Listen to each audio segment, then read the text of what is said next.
नमस्ते।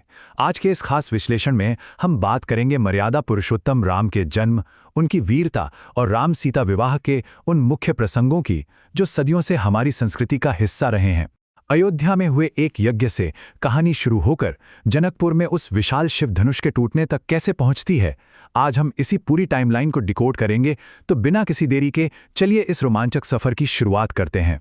सबसे पहले एक सीधा सा सवाल, आखिर अयोध्या में हुए केवल एक यज्ञ ने जनकपुर में उस महाशक्तिशाली शिव धनुष के टूटने की नींव कैसे रखी? मतलब जरा सोचिए, इन दोनों घटनाओं में क्या कनेक्शन है? कैसे एक छोटा सा अनुष्ठान आगे चलकर एक पूरे महाकाव्य का रूप ले लेता है? आज हम बिल्कुल बेसिक से शुरू करके इन्हीं कड़ियों को जोड़ने वाले हैं। इस पूरी क्रोनोलॉजी को समझने के लिए हमें एकदम शुरुआत में जाना होगा, यानी अयोध्या, राजा दशरथ का वो बेहद शक्तिशाली और समृद्ध राज्य। ये सिर्फ एक शहर नहीं था, बल्कि उस दौर में शक्ति, समृद्धि और धर्म का सबसे बड़ा केंद्र था। आगे जो कुछ भी होने वाला था, उन सभी बड़े बदलावों का ग्राउंड जीरो यही राज्य था। अब आगे बढ़ने से पहले शाही परिवार को जानना बहुत जरूरी है। राजा दशरथ की 3 रानियां थीं, कौशल्या, कैकेयी और सुमित्रा। ये नाम आपने जरूर सुने होंगे, लेकिन इस कथा को ठीक से समझने के लिए इन 3 प्रमुख चेहरों को यहाँ इस्टेब्लिश करना पहला और सबसे जरूरी कदम है। इन्हीं रानियों से आगे चलकर उस महान वंश की वृद्धि हुई। खैर, अयोध्या में सब कुछ बहुत बढ़िया चल रहा था, लेकिन एक बहुत बड़ी चिंता थी, एक योग्य उत्तराधिकारी का ना होना। और यहीं पर आता है कहानी का सबसे बड़ा टर्निंग पॉइंट। इस चिंता को दूर करने के लिए राजा दशरथ ने एक यज्ञ का आयोजन किया।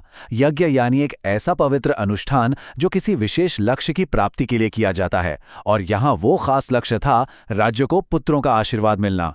और दिलचस्प बात यह है कि इस महान यज्ञ का जो नतीजा निकला वो एकदम चमत्कारिक था। अयोध्या को एक नहीं बल्कि 4 तेजस्वी उत्तराधिकारी मिले। राजा दशरथ के घर राम, भरत और जुड़वा भाइयों लक्ष्मण और शत्रुघ्न का जन्म हुआ। सिर्फ एक पवित्र अनुष्ठान ने अयोध्या के भविष्य को पूरी तरह से सुरक्षित कर दिया। अब जैसे जैसे ये चारों राजकुमार बड़े हुए, ये साफ हो गया कि ये कोई आम बच्चे नहीं थे। वे असाधारण रूप से वीर और ज्ञानी थे। मतलब सिर्फ शारीरिक बल या शस्त्र विद्या ही नहीं, बल्कि उनकी बुद्धिमत्ता और आध्यात्मिक ज्ञान भी एकदम कमाल का था। उनकी बहादुरी की चर्चा उस वक्त हर ओर होने लगी थी। चलिए अब देखते हैं कि कहानी आगे कैसे बढ़ती है। युवावस्था में आते ही राम के जीवन में 3 बहुत अहम पड़ाव आए। पहला, अपने पिता का महल छोड़कर ऋषि विश्वामित्र के साथ जाना। दूसरा, राक्षसों का वध करना। और तीसरा, एक नए राज्य जनकपुर पहुंचना। ये सिर्फ घटनाएं नहीं थी, बल्कि ये वो जरूरी टेस्ट थे जिन्होंने राम को भविष्य की बड़ी चुनौतियों के लिए पूरी तरह से तैयार कर दिया। जरा इस दूसरे पड़ाव को करीब से देखिए। ये वो वक्त था जब राम की वीरता पहली बार पूरी दुनिया के सामने साबित हुई थी। ऋषि विश्वामित्र के मार्गदर्शन में उन्होंने ताड़का जैसे भयंकर राक्षसों का वध किया। ये कोई मामूली बात नहीं थी।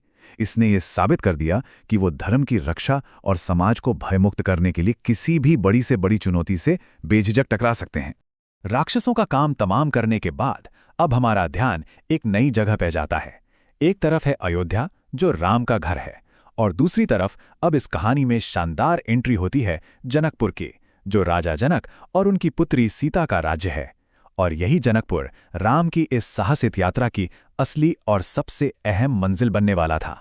जनकपुर में उस वक्त एक बहुत ही भव्य समारोह चल रहा था, जिसे स्वयंवर कहा जाता था। स्वयंवर एक पारंपरिक शाही समारोह होता था, जहां एक राजकुमारी योग्य दावेदारों के बीच से अपना जीवनसाथी चुनती है। राजा जनक ने अपनी पुत्री सीता के लिए ये स्वयंवर इसलिए रखा था ताकि दुनिया के सबसे बेहतरीन और वीर योद्धा वहां आएं और उनमें से सर्वश्रेष्ठ का चुनाव हो सके। और इस पूरे स्वयंवर के ठीक बीचों बीच रखी थी सबसे बड़ी और परम चुनौती, शिवधनुष। इस नाम में ही अपार पौराणिक वजन छिपा है। ये कोई ऐसा वैसा हथियार नहीं था। ये वो आखिरी और सबसे मुश्किल टेस्ट था जिसे पार किए बिना स्वयंवर जीतना बिल्कुल नामुमकिन था। बड़े बड़े और अभिमानी राजा इसे उठाना तो दूर, अपनी जगह से तिल भर हिला भी नहीं पा रहे थे। और यहीं आता है वो क्लाइमैक्स जिसका सबको इंतजार था। जब सारे दिग्गज योद्धा हार मान चुके थे, तब राम ने अपनी अपार शक्ति और शांत स्वभाव से उस विशाल शिवधनुष को बिल्कुल सहजता से उठा लिया, उस पर प्रत्यंचा चढ़ाई और धनुष बीच से टूट गया। इसी अद्भुत शक्ति प्रदर्शन के ठीक बाद वो महान और पौराणिक विवाह संपन्न हुआ, जहां राम और सीता हमेशा के लिए एक हो गए। तो अगर हम इन सारी कड़ियों को जोड़ें तो देखिए ये पूरी टाइमलाइन कैसे काम करती है। एक शाही इच्छा यानी कि यज्ञ से बात शुरू होती है, फिर राजकुमारों का जन्म, उसके बाद राक्षसों का वध और आखिर में स्वयंवर। ये सब बस इत्तेफाक नहीं था, बल्कि एक के बाद एक घटित होने वाली बिल्कुल परफेक्ट श्रृंखला थी, जिसने इस ऐतिहासिक विवाह की पूरी रूपरेखा तैयार कर दी। अब इस पूरे विश्लेषण के बाद एक बहुत बड़ा सवाल हमारे सामने छूट जाता है। राम और सीता का ये मिलन आगे चलकर किन और भी बड़ी और ऐतिहासिक घटनाओं की नींव बना? इसके बाद वो कौन सा विशाल महाकाव्य आकार लेने वाला था, जो धर्म और अधर्म के सबसे बड़े युद्ध का कारण बना? इसी विचारोत्तेजक सवाल के साथ हम आज की इस चर्चा को यहीं रोकते हैं। ये सोचने वाली बात है ना?